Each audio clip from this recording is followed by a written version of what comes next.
Sea Harvest as one of the largest hake producers within South Africa, and we're quite important with regards to food security and sustainability of the actual hake resource. One of the most transformed companies in the industry, which is quite important from a government perspective. But I think as we've moved along, we've realized a need to also be environmentally sustainable.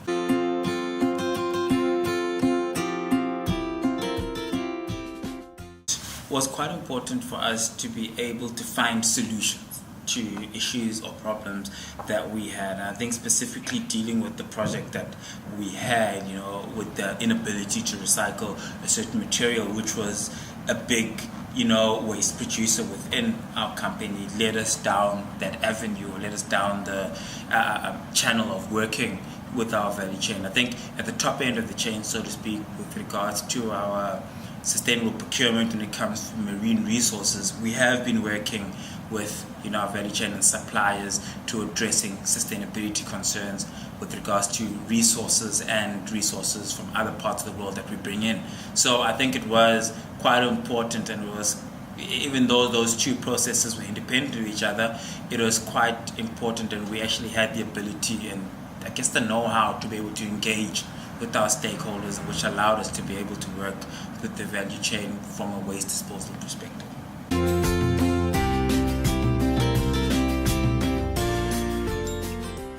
Our recycling structure right now is basically in three formats. It's in recycling paper, recycling plastic, and recycling scrap metal. With regards to the project, we mainly focused on recycling paper. Paper in the form of our packaging is one of our biggest waste emitters. So it was quite important for us to find a sustainable solution with regards to dealing with our waste produced from packaging. One thing we did run into initially when we wanted to go down the avenue, realizing we've got to deal with paper and with it vis-a-vis our packaging, was that we realized that the actual lining, the outer lining of our packaging didn't lend itself to be able to get recycled. So that's where the project essentially was born with regards to working with our value chain, where we were able to engage with our supplier in our value chain, supplier of packaging, to be able to do a buyback program. Essentially, that's what it is with regards to the packaging that we couldn't utilize. So our supplier obviously supplies the normal packaging, and then there's a program right in place on the project itself to be able to take back the packaging and for them to be able to utilize it, either reutilize it either for us, for all that I know, or for other customers that they have.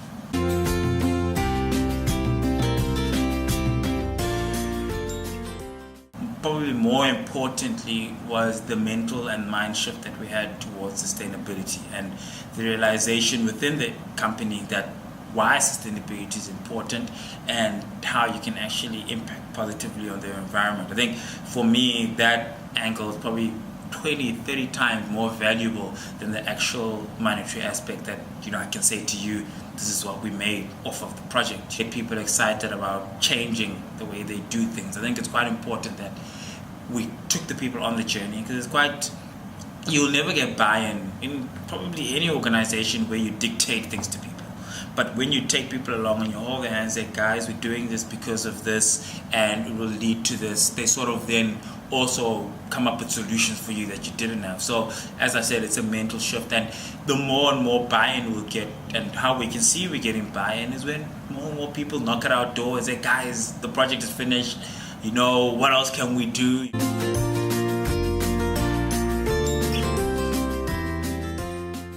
TOMA gave us quite a lot of brand recognition and actually really affirmed what we were doing is actually quite good, and it's quite important. I think, as I said initially, there's been, and probably rightly so, from a lot of pressure from consumers in the international market to their retailers and to their suppliers with regards to what are you doing for sustainability. And we've sort of had the tick box with regards to fishing sustainability, but I think what's also put pressure by consumers was, what are you doing in other forms of sustainability? So this has been quite positive for us, sort of where initially we had 2 or 3 pages of good marine sustainability. Now I can add another 3 or 4 pages of good land-based sustainability stories. So from that aspect, it's been quite positive.